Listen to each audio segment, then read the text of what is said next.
Bismillahirrahmanirrahim.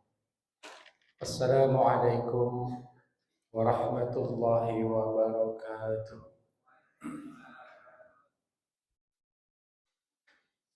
Alhamdulillah, alhamdulillahilladzi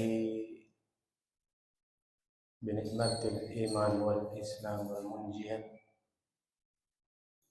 wa ala kulli halwatatin salihat.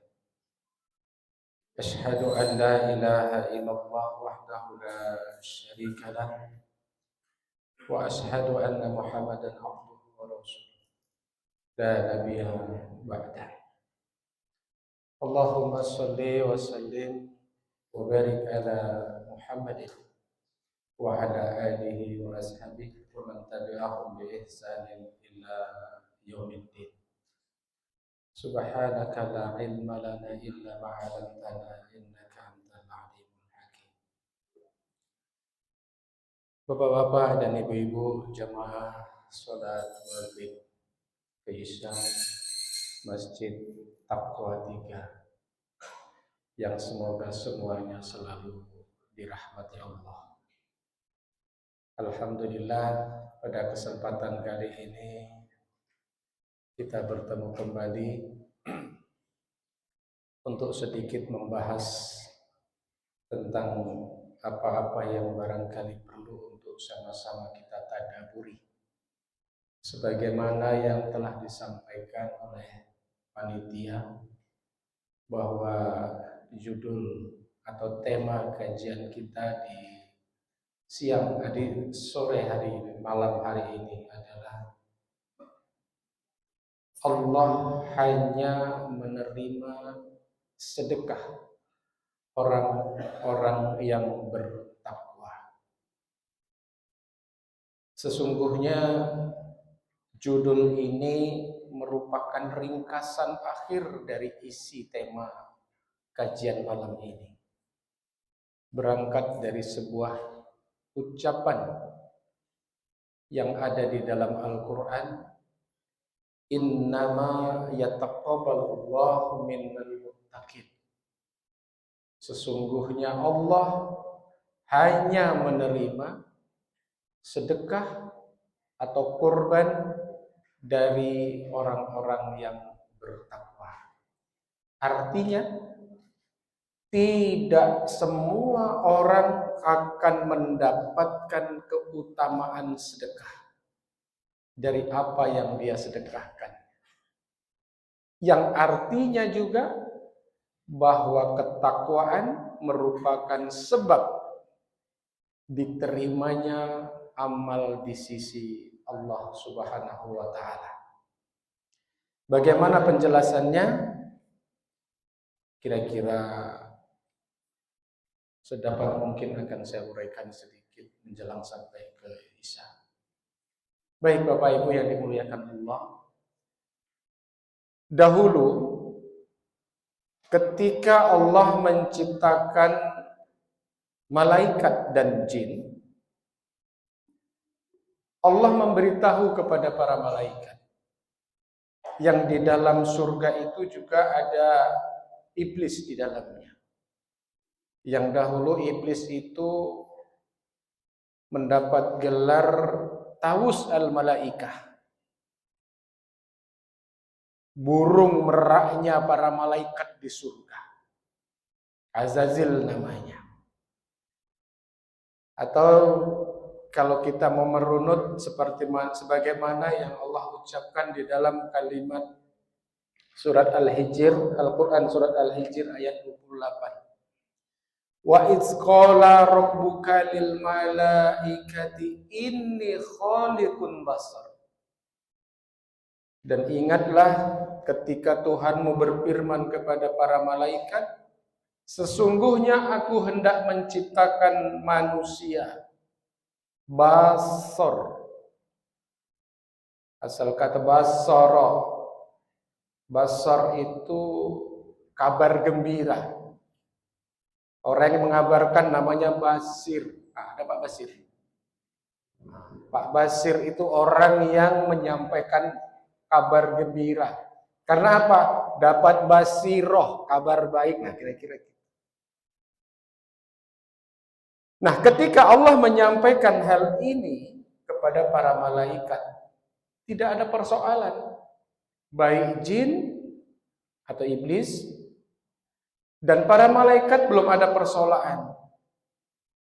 Persoalan atau pertanyaan dimulai itu bermunculan manakala Allah mengatakan atau Allah menyebutkan fungsi daripada penciptaan manusia itu. Ketika Allah sebutkan hanya basar, makhluk yang berupa daging, yang terbuat dari tanah liat yang kering, tidak ada persoalan. Tapi ketika Allah menyebutkan fungsi daripada manusia itu, barulah muncul persoalan. Salah satunya sebagaimana yang Allah sebutkan di dalam Al-Baqarah 30. Bahasanya kurang lebih sama sebagaimana surat Al-Hijr 28 tadi. Wa iz qala rabbuka lil malaikati inni ja'ilun fil ardi khalifah. Kalau tadi inni ja'ilun khaliqun basar. Aku hendak menciptakan manusia. Kalau ini aku hendak menciptakan khalifah. Itu udah fungsi. Ja'ilun kalau tadi apa namanya? Khaliqun, mencipta. Kalau ini ja'ilun. Ja'ilun kalau dalam penafsiran lebih mendalamnya adalah fungsi daripada suatu benda itu sendiri. Apa fungsi atau tugasnya? Khalifah. Sampai di sini barulah para malaikat bertanya. Ataja'alu fiha ma yufsidu fiha wa yasfikud dima. Mengapa engkau hendak menciptakan manusia yang salah satu perbuatannya itu merusak bumi dan saling menumpahkan darah? Nah, ini malaikat komplain istilahnya. Wa nahnu nusabbihu bihamdi wa qaddisulak. Padahal kami adalah orang-orang yang selalu bertasbih kepadamu wa qaddisulak dan mensucikan dirimu. Allah jawab, inni a'lamu ma la ta'lam. Sesungguhnya aku tahu apa-apa yang tidak engkau ketahui. Yang menarik ini satu, ya, kalau kita membaca tafsir kitabnya Imam At-Tabari misalnya,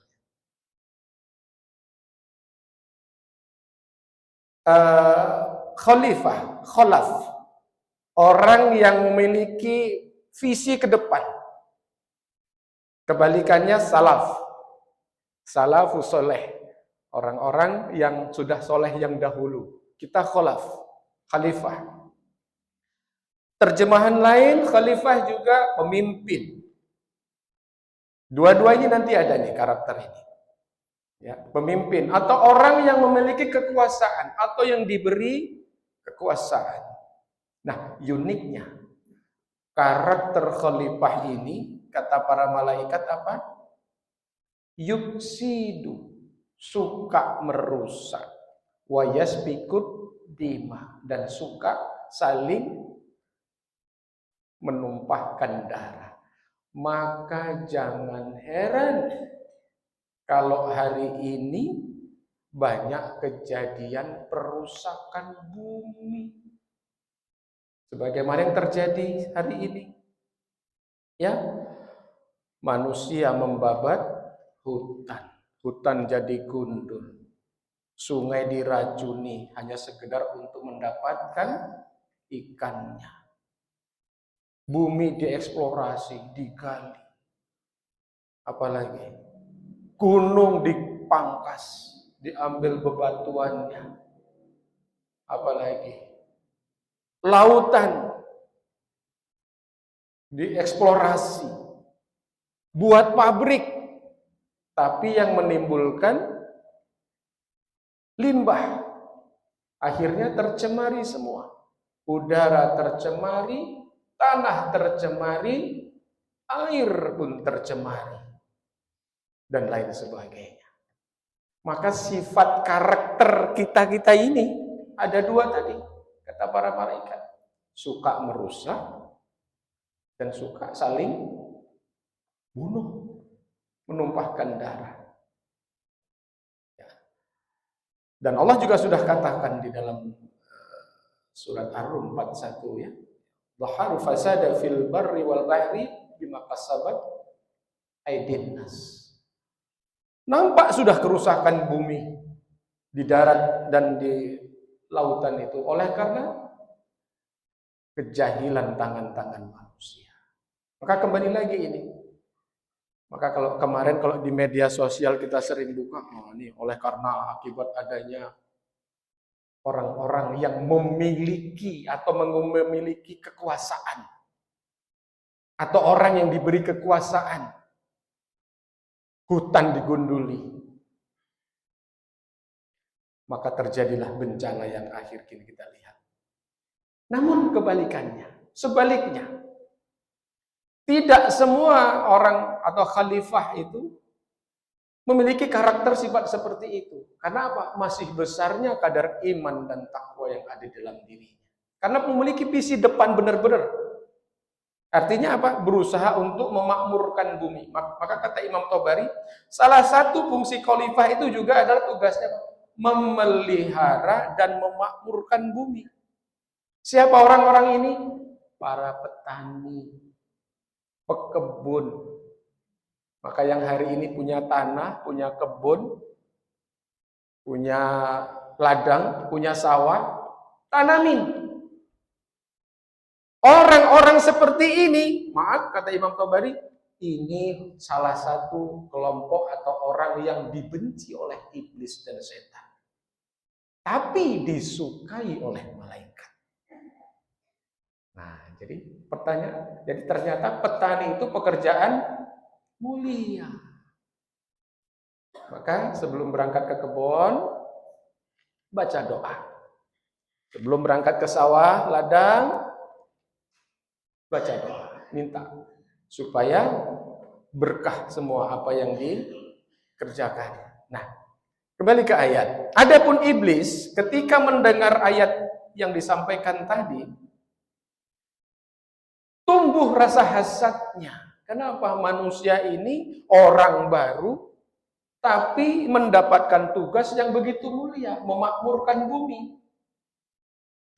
Sementara fasilitas Allah siapkan lengkap.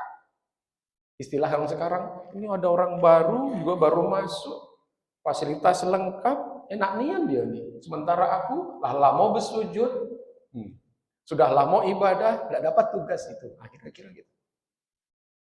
Rasa hasad inilah yang mendorong akhirnya dia menolak ketika Allah perintahkan untuk wa idzqala lil malaikati inni wa idzqulna lil malaikati isjudu li Adam, dan ketika aku perintahkan kepada malaikat untuk bersujud kepada Adam, fasajadu, malaikat semuanya bersujud, illa iblis, kecuali iblis. Dari sinilah maka Allah usir iblis dari surga untuk turun ke bumi. Tetapi sebelum turun ke bumi, apa janji iblis kepada Allah? Ya Rabb, demi kemuliaanmu, oleh karena engkau telah mengusir aku dari bumi oleh karena Adam, maka sungguh aku akan mendatangi anak cucu Adam itu. Apa kata sebagaimana penjelasan di dalam surat Al-A'raf misalkan ayat 17 itu ya. Bani Adam akan datang melalui depan, aidihim, khalfihim, aimanihim, wassama'ilihim. Iblis dan bala tentaranya, setan dan sejenisnya akan berusaha untuk menggelincirkan kita dari jalan kebaikan, dari jalan kebenaran, dari depan, dari belakang, dari kanan, dari kiri. Habis kalau gitu. Habis tempat arah. 4 penjuru mata angin sudah dimanfaatkan semua oleh iblis untuk menghasut kita. Kata Imam Tabari, tidak. Masih ada 2 arah yang ternyata bisa dimanfaatkan manusia. Dari mana? Atas dan bawah. Atasnya apa? Ad-du'a, zikrullah.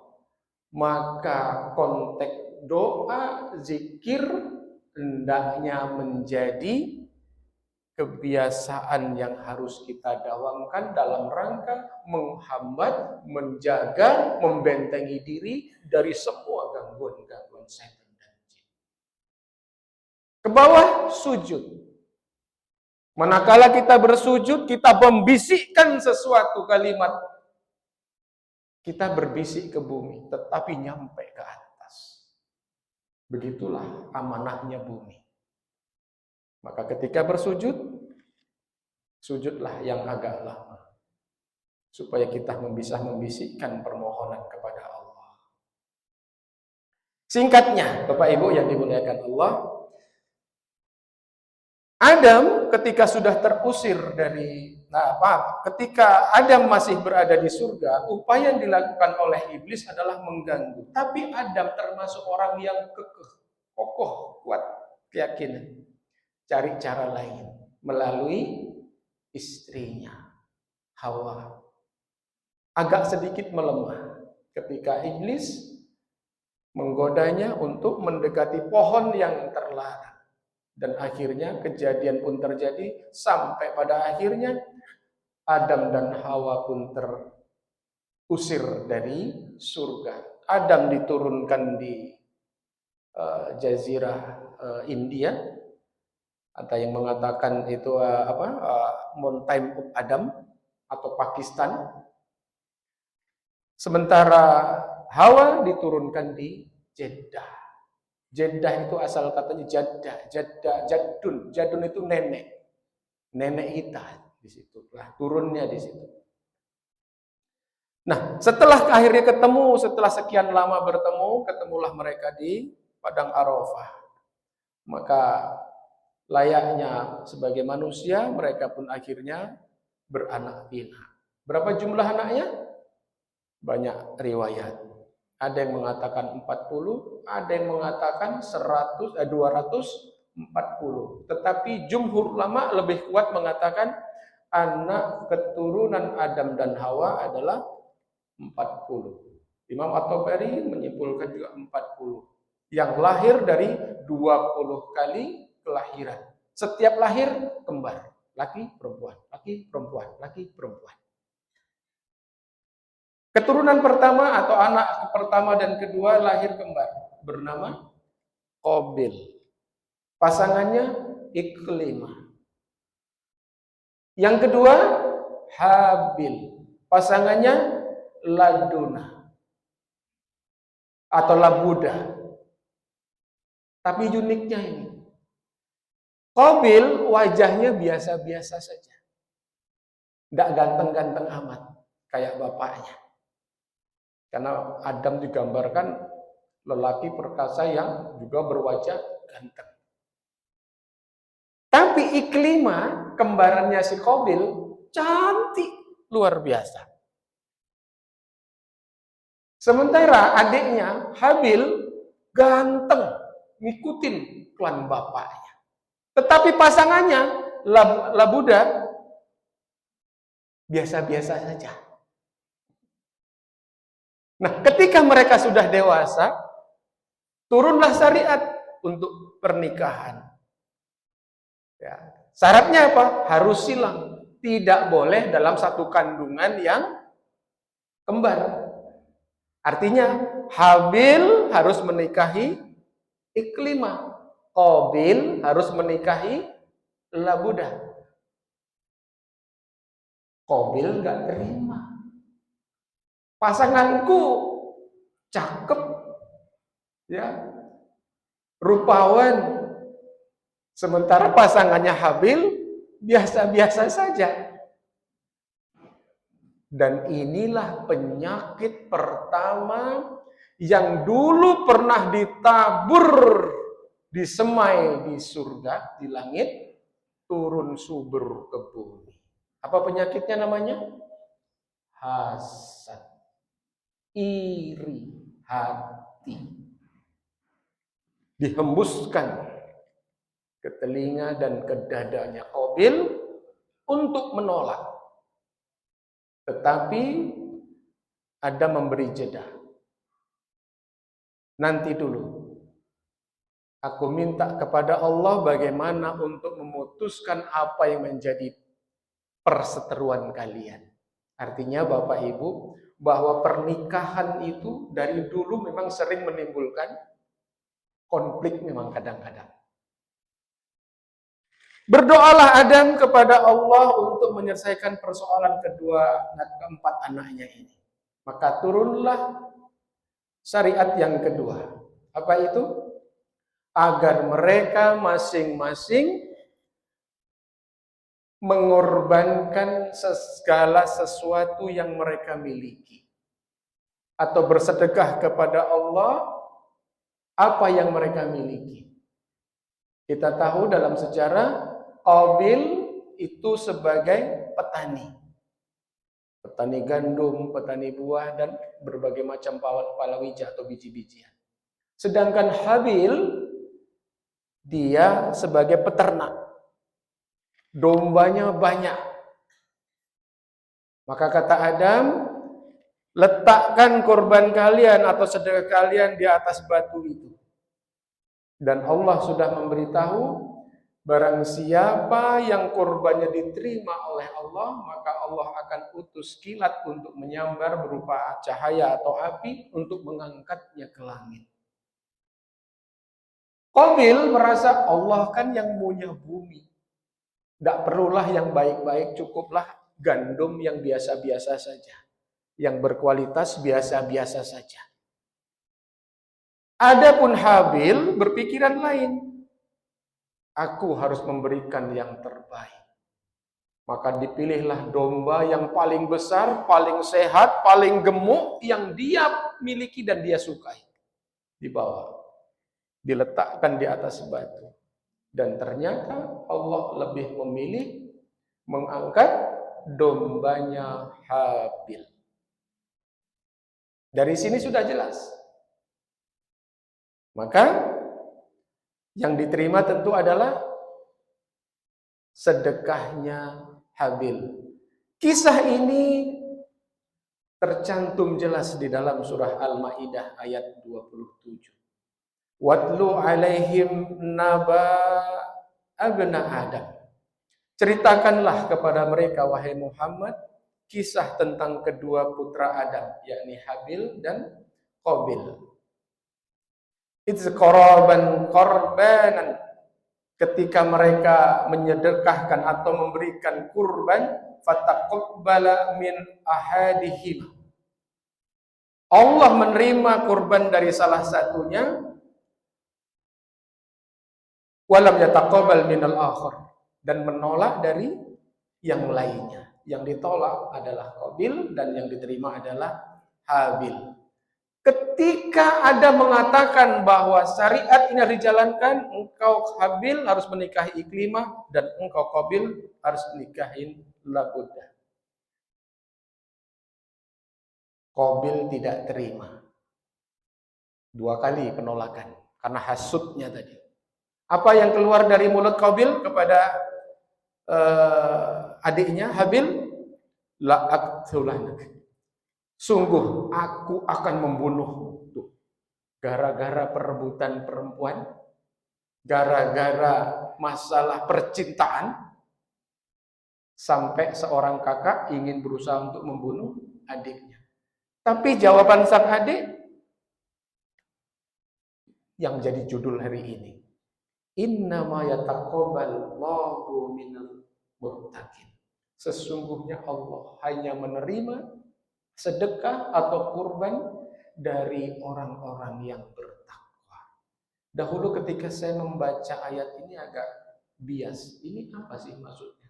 Yang di pertama ceritanya masalah Qabil dan Habil. Ya. Selanjutnya masalah sedekah atau kurban. Frase berikutnya masalah ingin membunuh. Penjelasan akhirnya, endingnya masalah sedekah yang diterima Allah. Kalau kita tidak pernah membaca sirah, mendengar sirah, tidak akan pernah paham mengenai ayat ini. Itu pentingnya kita belajar sirah nabawiyah. Pentingnya kita mendalami tafsir oleh para ulama-ulama terdahulu. Nah, ketahuanlah akhirnya apa? Bahwa akhirnya Qabil benar-benar membunuh Habil. Tetapi Habil kenapa tidak bilang, aku nggak akan melawan kamu. Padahal dalam cerita, dalam banyak kisah, Habil itu badannya lebih kekeh, lebih kuat, lebih kekar daripada kakaknya, daripada Qabil. Kalau saja Habil itu mau melawan, para ulama menyebutkan bisa jadi Habil lebih mampu untuk membunuh kakaknya. Tapi di dalam ayat selanjutnya itu dijelaskan, kalau engkau hendak membunuhku, sekali-kali aku tidak akan mengulurkan tanganku untuk membunuhmu. Karena apa? Ada rasa husnuzon di dalam hati sang adik. Alah, paling ini kakak karena cemburu nih, paling-paling. Gak mungkinlah serius membunuhku. Tapi ternyata apa? Qabil berusaha tetap untuk mencari bagaimana cara membunuh Habil. Maka kemanapun Habil diikuti. Sampailah pada suatu ketika Adam berencana untuk berangkat ke Mekah. Adam meminta kepada langit, ya wahai langit, aku akan titipkan anak-anakku ini. Bisakah engkau menjaga amanah? Langit menolak. Kepada gunung, gunung menolak. Kepada bumi, bumi juga menolak. Kepada gunung yang merasa kokoh, juga menolak. Tidak ada cara lain. Akhirnya Qabil dipanggil. Kau jaga adik-adikmu, Bapak akan safar menuju Mekah. Nah, kesempatan. Karena bapaknya nggak ada, tambahlah semangat. Iblis datang. Karena apa? Qabil itu meskipun punya niat untuk membunuh, tapi tidak tahu bagaimana cara membunuh itu seperti apa. Maka datanglah iblis dengan membawa binatang. Caranya gini, cekik lehernya, ambil batu, pukulkan kepala. Dan itulah yang dilakukan Qabil. Ambil batu, pukulkan ke kepala adiknya. Innalillah, meninggal. Bingung. Setelah sang adik meninggal, dia bingung. Ini mayatnya harus diapakan? Konon di dalam riwayat itu disebutkan berhari-hari, bahkan berbulan-bulan. Bahkan ada satu riwayat disebutkan lebih dari, bahkan hampir setahun. Si Qabil ini menggendong jasad adiknya, mau diapakan ini? Memang timbul pertanyaan, loh itu digendong beberapa hari memangnya nggak busuk? Itulah bumi dahulu. Bumi dahulu itu sangat alami. Tidak begitu banyak bakteri yang memusnahkan. Nggak seperti sekarang. Sampai akhirnya ketika Allah perintahkan utus dua burung gagak saling berebutan makanan dan akhirnya berantem dan salah satu burung gagak itu meninggal. Sang burung yang masih hidup akhirnya pun menggali tanah dan menyeret jenazah atau mayat burung yang lain dan dikubur pakai kakinya. Sampai di situ dilihat oleh Qabil dan menyesallah Qabil. Untuk hal yang sepele kecil seperti ini saja, aku tidak tahu. Maka akhirnya beliau pun menguburkan adiknya dengan cara menggali dan timbul. Kasus masih berlanjut, ya. Nah, dari kisah ini Bapak Ibu yang dimuliakan Allah, kita buka pertanyaan nanti. Ini nanti untuk penjelasan bagaimana kelanjutan itu, insya Allah nanti kita akan ceritakan di edisi yang berikutnya. Tapi khusus untuk hari ini, menggaris bawahi daripada judul tadi, apa yang bisa kita petik? Satu, ketika Adam pulang dari Mekah, Adam bertanya kepada Qabil, kemana adikmu? dia bohong. Lah, enggak tahu. Saya enggak tahu. Karena sudah sekian hari kok enggak tahu. Kok enggak kelihatan mukanya itu. Adam adalah nabi yang diberi kemampuan memahami dan bahkan berbicara dengan bumi.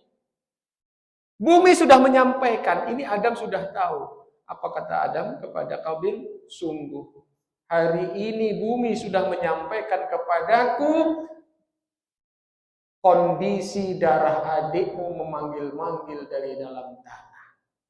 Maka ketahuilah, sejak hari engkau menanamkan adikmu, engkau menumpahkan darah adikmu dan engkau menguburkan jasad adikmu itu, bumi murka kepadamu. Maka ia tidak akan lagi memberikan keberkahan apapun yang dahulu pernah engkau peroleh. Bisa dipahami sampai di sini? Maka ketika terjadi penumpahan darah di atas muka bumi ini, bumi tidak akan memberikan keberkahannya. Itu yang harus kita jaga. Jangan sampai timbul peperangan, pertikaian, percekcokan yang bisa sampai menumpahkan darah. Nah, kalau Bapak Ibu pernah baca, contohnya misal hadis tentang bagaimana kelak ketika dunia ini akan berakhir. Kata Rasulullah, tidaklah dunia ini akan kiamat sampai bumi ini Allah perintahkan mengembalikan kesuburannya atau kemakmurannya sebagaimana yang dahulu. Ya, karena kelak sebelum kiamat datang Allah berkata kepada bumi, wahai bumi, keluarkanlah keberkahanmu lagi seperti sebagaimana dulu pernah aku ciptakan pada awalnya. Yang konon emas batang-batangan akan keluar. Sampai-sampai orang ingin bersedekah pun bingung mau kemana. Ada seorang laki-laki ingin bersedekah. Aku ingin bersedekah emas kepada, tidak perlu. Di belakang ada satu ember emas. Saking banyaknya emas. Besok tapi. Ya, ketika keadaan ini sudah mendekati akhir zaman. Bahkan apa? Buah. Ya, Rasulullah menggambarkan dalam hadis itu apa? Ada buah yang hari ini yang besar satu kepal kira-kira, buah apa? Buah delima. Itu kalau dimakan sendiri habis kan enggak, Pak? Tapi besok ada buah delima dimakan oleh 7 keluarga enggak habis dan bahkan mengenyangkan. Saya enggak tahu apakah besar buahnya atau memang kualitasnya mengenyangkan. Tapi yang jelas bahwa kesuburan bumi, keberkahan bumi akan dikembalikan sebagaimana dulu pernah Allah ciptakan. Dan inilah yang menjadi bahan perhatian buat kita. Ayo kita makmurkan bumi, kita jaga bumi, jangan sampai tumpah lagi darah manusia di atasnya yang tidak hak. Hanya ada 2 saja penumpahan darah yang diizinkan. 1, karena peperangan. Karena kok perang tidak bisa, memang harus saling bunuh. Yang kedua, karena hukum syariat, hudud. Apakah kisos atau rajam. Jadi yang itu saja yang diperbolehkan, yang lainnya tidak. Maka ketika tidak hak tertumpahnya darah manusia di atas bumi, semakin bumi itu tidak mengeluarkan keberkahannya. Termasuk yang hari ini terjadi di belahan bumi yang lain. Allahu a'lam bishawab. Nah, kembali kepada ayat ya di Al-Maidah 27 tadi. Mengapa Habil mengatakan innama yattaqabbalullahu minal muttaqin. Sesungguhnya Allah hanya akan menerima korban dari orang-orang yang bertakwa. Ini menunjukkan bahwa sedekah terbaik itu harus dilandasi dari keimanan dan takwa kita. Ini juga menunjukkan bahwa tidak semua orang yang bersedekah akan selalu mendapatkan fadilah dari sedekahnya. Ya. Jadi keutamaan sedekah itu banyak. Sedekah bisa menyembuhkan penyakit. Sedekah bisa menolak bala. Sedekah bisa mendatangkan rezeki. Sedekah bisa mempercepat pengabulan doa. Sedekah bisa mendatangkan kasih sayang Allah. Tidak dapat kalau tidak didasari dari ketakwaan sebagaimana Khadir. Itu pelajaran pertamanya. Yang kedua, setiap apapun yang kita sedekahkan dengan dasar landasan iman dan takwa, itulah yang menjadi penyebab kekalnya, awetnya harta kita. Imam At-Tabari dalam tafsirnya menjelaskan apa? Ingat Bapak? Kisah tentang Ibrahim dan Ismail. Ketika Ismail sudah ikhlas, ridho untuk disembelih sebagai kurban karena perintah Allah. Ibrahim pun sudah meletakkan belatinya di atas leher anaknya. Malaikat tidak ridho.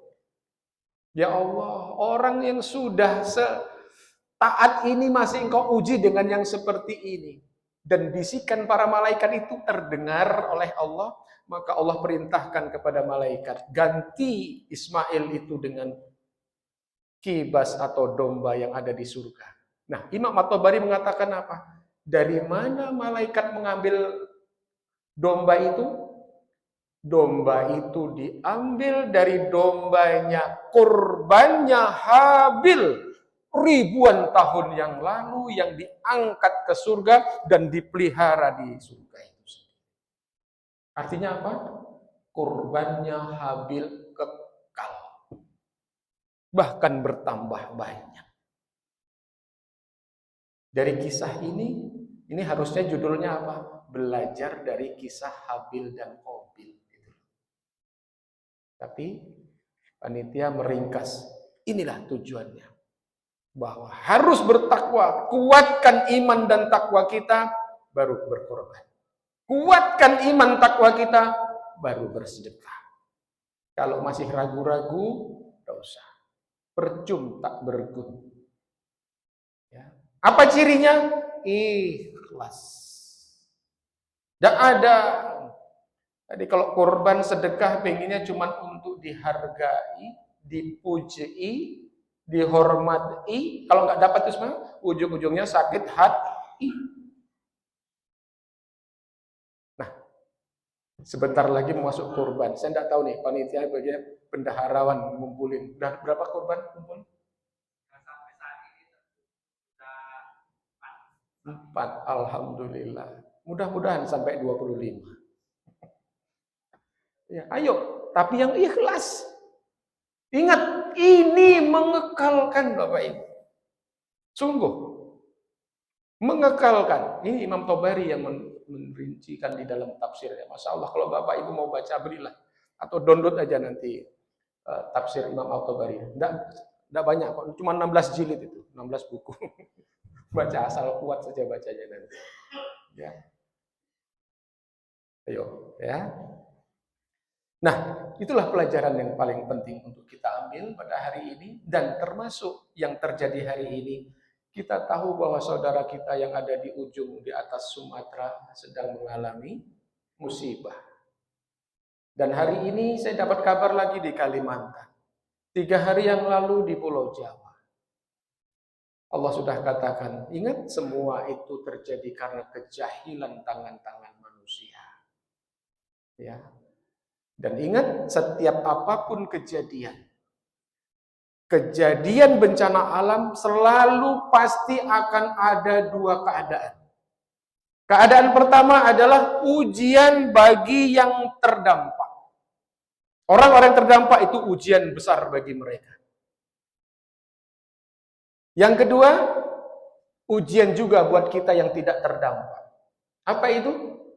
ujian semau seperti apa keikhlasan kita untuk membantu atau menolong saudara kita yang sedang kesulitan itu. Kita sama-sama diuji. Dia diuji dengan kesulitannya, kita diuji dengan keikhlasan hati kita. Alhamdulillah, laporan Lajismu, alhamdulillah untuk kota kami sudah mengumpulkan hampir kurang lebih 33 juta. Ya, secara total untuk provinsi sudah lebih dari 1/4 triliun,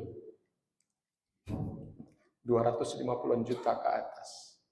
Insya Allah Muhammadiyah tidak ada yang pernah menjadi manusia pelit. Ya, mudah-mudahan akan terus berlanjut dan kami masih membuka atas nama Lajismu, kita masih terus membuka donasi atau infak sedekah terbaik dari Bapak Ibu sekalian. Nah, inilah kira-kira yang bisa saya sampaikan. Barangkali masih ada berapa menit lagi? Masih ada 6 menit lagi. Barangkali ada yang ingin didiskusikan, falyatafadhal maskur. Silakan. Kalau ada.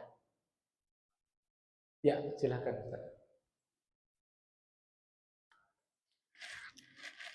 Bismillah.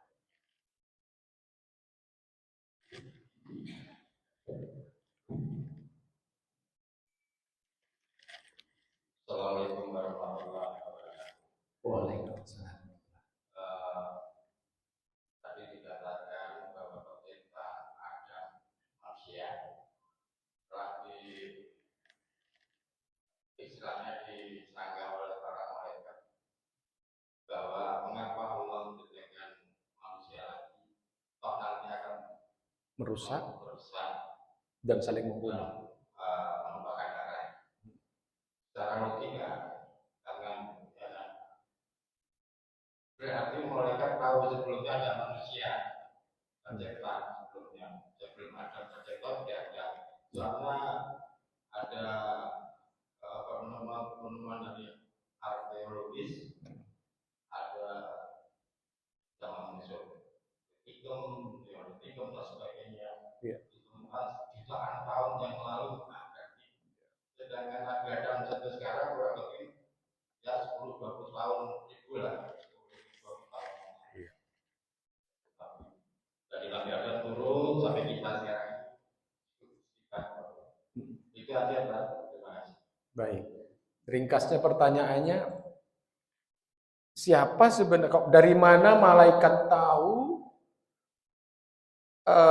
bahwa Adam dan keturunannya adalah orang yang bakal merusak bumi? Artinya berarti malaikat sudah pernah melihat gitu ya. Sudah tahu, ada contohnya. Padahal kita tahu di dalam ayat itu disebutkan Adam adalah makhluk basar yang pertama yang Allah ciptakan di bumi. Tidak tahu kok di belahan yang lain. Karena kita tahu bahwa alam ini luas, Pak. Ya, Imam At-Tabari menjelaskannya begitu. Alam ini luas. Tapi yang Allah ciptakan pertama yang ditugasi sebagai khalifah di bumi, di planet apa ini namanya?